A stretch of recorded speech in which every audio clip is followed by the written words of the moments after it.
It's time for another podcast by George. Straight talk, straight from the heartland, that'll have you saying, "By George, I think he's got it." Now, here's George.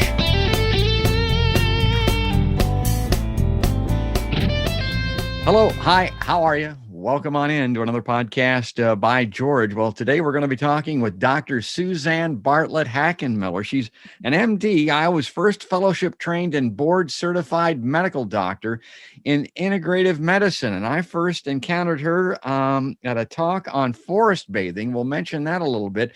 But I particularly wanted to get to Dr. Hackenmiller to talk about the benefit of being outdoors in this COVID situation, which a lot of people have had a chance to get out more. They've been on the bike trails. I think about her and the forest bathing thing in kind of a strange correlation, because I was just out on Frozen Lake here doing my hockey thing. And the way I describe it to people is I'm friends with a lot of hockey people, and hockey guys really aren't what you'd call tree huggers, but every single one of these guys will tell you that they love playing outdoors more than they do indoors. And of course, we've got rinks set up specifically for hockey with all the amenities and the locker rooms and everything you'd want in an indoor facility, but they'd rather play outdoors because it feels good. And I never understood why, but I think it's got something to do with her specialty. Anyway, let's welcome her on in, Dr. Suzanne Bartlett Hackenmiller. Welcome to Podcast by George. Well, hi, George. Thanks for having me. So tell us about this. And I know I saw something online not too long ago where you were talking about the Rails to Trails, the Conservancy. And I've had that on my podcast, the bicycle thing. And there's been a lot of people out on the bike trail, myself included, as part of my self-quarantine regimen. And that's part of the healthy part of quarantine, if you want to look at it that way. Right. Yeah. It's been really interesting, hasn't it? Yeah. I wrote a blog article back a year ago that I posted on February 29th, and I titled it, "The Coronavirus is Heading Your Way, Grab a Tree and Hold On." And I haven't checked lately, but something like 70,000 people have viewed that blog article. Wow. And so it seems like it resonated with people really early on. And when I think back to the fact that I wrote that in February of last year, a lot of people still were going, "What? Coronavirus? What's that?" And it really hadn't hit most people's consciousness. But then it did turn out that so many people were turning to nature and outdoors because the alternative was to be stuck in your home for a lot of people, Yes. especially in the first few months when we had some businesses closed and things. Although we're in Iowa, and Iowa didn't have a formal lockdown like a lot of places did, where people really couldn't leave their home. But yes, one thing that we've seen across the country and even across the world, when I talk to international people who are in the nature realm, all of these areas have seen increased usage of trails and parks and things. And so it's a great thing, but it also has been a bit of a problem for the parks people with how to deal with this influx of people. So it's, I think, a good problem to have, but something that is definitely, it's been an issue. Well, talk about the fact that there's science behind this. It isn't just a mental psychological thing where you feel better being outdoors, although that's a big part of it, obviously. Yeah. There's actually scientific evidence that being outdoors, being around the flora and the fauna is good for you. Right. I know. And I was thinking about your example of being on the ice. And so and I'm picturing the lakes or ponds or an outdoor ice skating rink that a person might be on. And you think, what would it be that would make a person feel better outside? And so one of the things that I think is so interesting is that when I talk with people about nature and its effects on us, both mentally and physically, inherently and instinctively and intuitively, people always say, "I feel better when I'm outside," or maybe I don't realize it, but I spend some time outdoors and I always notice afterwards that I feel so much better. And so we have this like intuitive sense that we feel better outdoors. And so one thing that I really enjoy is the fact that now science is starting to figure out why and how. And so if you think about it, we've been evolving as a species for, hundreds of thousands and millions of years. And it's only been the last 200 years or so that we've become more and more indoor living beings. And so if you think about that, you think about how much time of our development we've spent outdoors closer to nature. It kind of makes sense that perhaps our bodies as humans aren't able to evolve as fast as we think we are in terms of living indoors and being connected to screens and all of these things that are very artificial, not natural.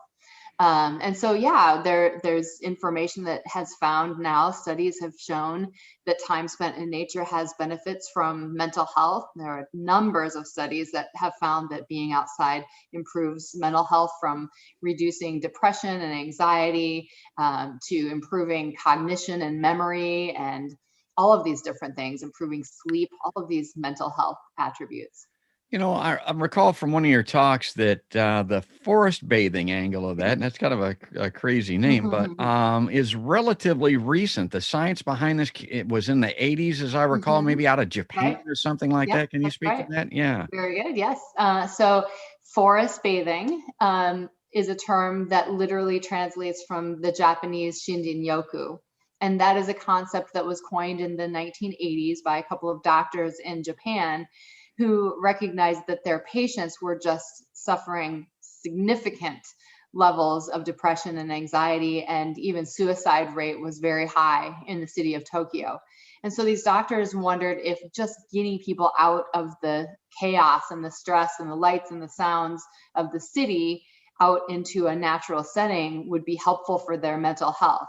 And so these doctors started taking their patients an hour outside of Tokyo to a forested area and just taught them how to mindfully take nature in through the various senses in a very quiet, contemplative, mindful way, but also really allowing them to take in the senses of awe and wonder in their natural surroundings.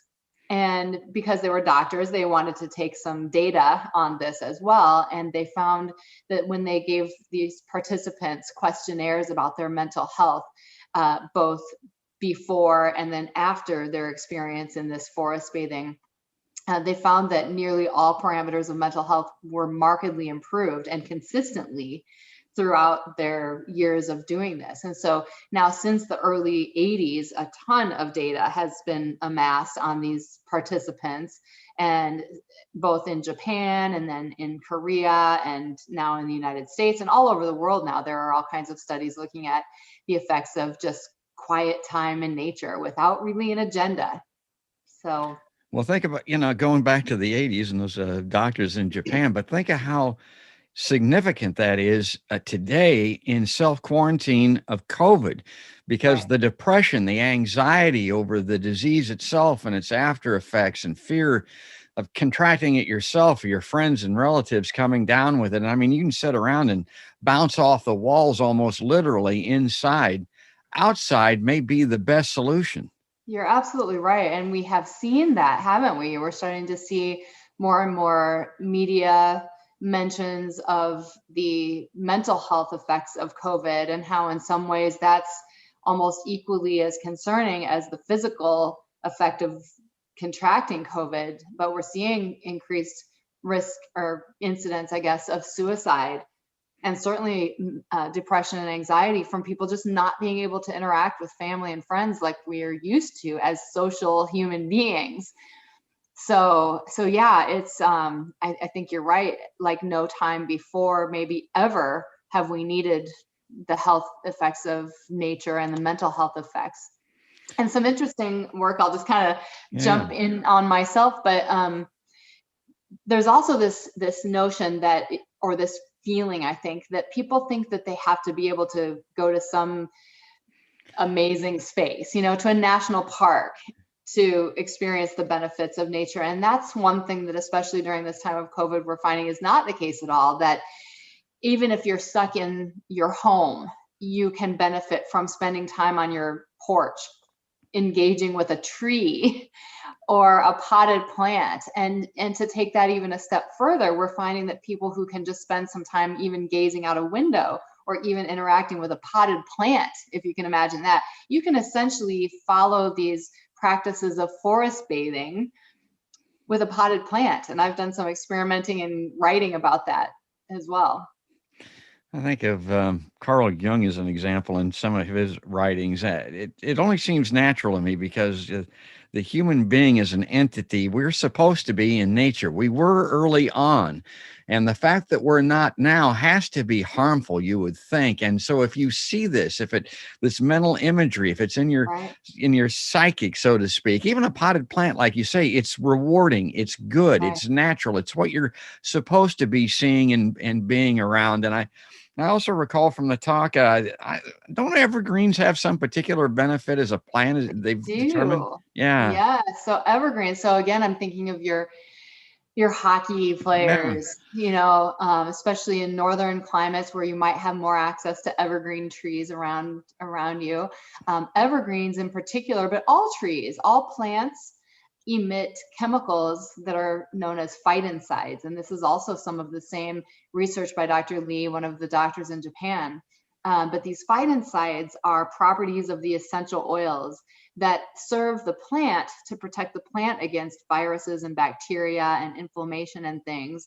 And so it's been found that when we come into contact with plants and trees, if you're breathing in the aroma of pine needles, that fragrance of pine, you're actually inhaling some of these phytoncide chemicals yourself. And they've found that the phytoncides have benefits on humans, just like they do for the plants that they come from. So that's pretty remarkable. So they've now studied this and found that these phytoncides help humans fight against bacteria and viruses. Again, something that's really important right now in trying to be as healthy as we can to potentially fight an infection such as COVID. And these phytoncides have even been found to help our body mount an immune response to fight tumor cells. So these doctors in Japan, in their studies of people forest bathing, found that after spending time forest bathing, we have an increase in our number of natural killer cells, or these cells that are supposed to sweep around the body, find invaders such as bacteria and viruses, and even to find tumor cells. So while we're alive, we're constantly creating tumor cells. And it's up to these natural killer cells to sweep around and find them and gobble them up and get rid of them so that they don't continue to replicate and divide and turn into tumor cells.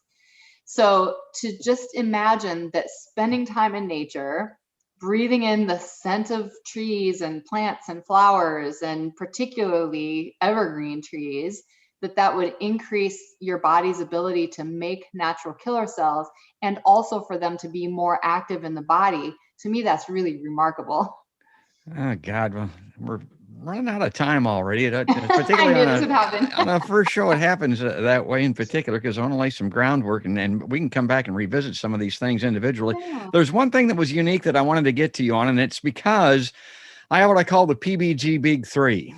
And I like that because it kind of rhymes. And the Big Three back in the day was actually the Big Three television networks. But there's three things that I talk about a lot on this podcast: the anti-war movement, because I'm anti-war, obviously; the climate, which is the overarching issue of mankind, humankind, I guess I should say; and then thirdly, healthcare, medical care. And that's, what we're talking about today. But I wanted to talk about this climate connection because, again, I wouldn't have thought it, but it is connected here. Tell us about your connection with the climate.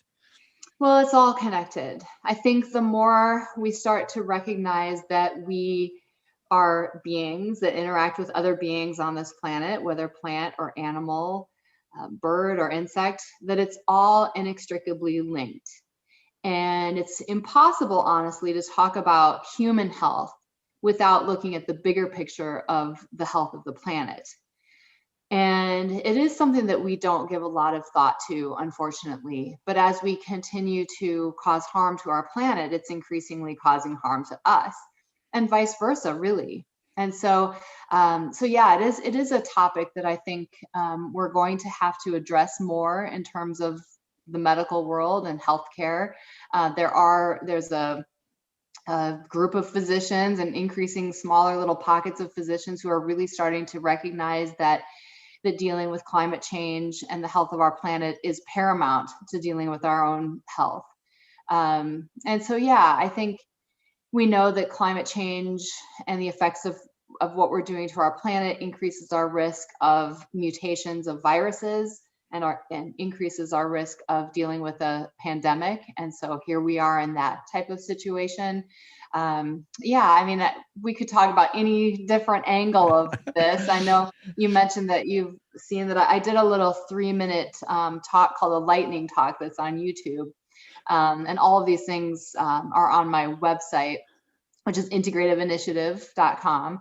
But this little 3-minute talk I gave talks about really the connections of human health, the planet, solving the climate crisis, and even looking at things like environmental justice and how different groups in our country are affected disproportionately with regard to pollution and with regard to green space and things like that. And it directly affects their health. And so all of these things are one big interlinked sphere that we can't affect one without causing change to another. And so I think it's really important that we start to look at it in this way so that we can start to address all of these different issues we're facing.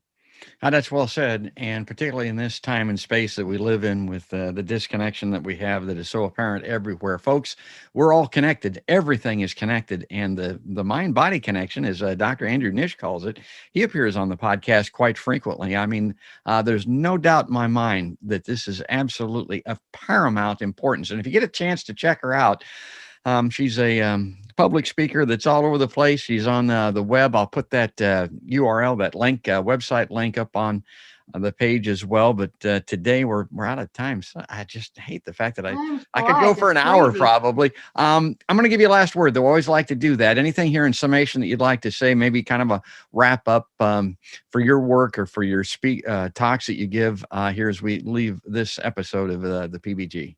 Oh, I know. And we've already touched on so many topics, but yeah, I do like to, I'm a conventional doctor first, turned integrative doctor, turned doctor who suddenly found herself talking about nature, something I never would have envisioned when I started practice years ago. But I really think that we can use the lessons from nature and heal in nature, and that it really is big medicine and real medicine. It's big medicine, folks. That's Dr. Suzanne Bartlett Hackenmiller. I was first fellowship trained, board certified medical doctor in integrative medicine. Part of the bio that I didn't read is that she's the author of an award-winning children's book called A Friend Like John, Understanding Autism. And that strikes near and dear to my heart because I've got a brother that I know suffered from autism his entire life. Speaks nationally and internationally to groups on the subject of autism, cancer, integrative medicine, and nature therapy. Her book, The Outdoor Adventurer's Guide to Forest Bathing, published by Falcon Guides, was released in July of 2019. Dr. Hackenmiller, thanks again for coming on a podcast by George.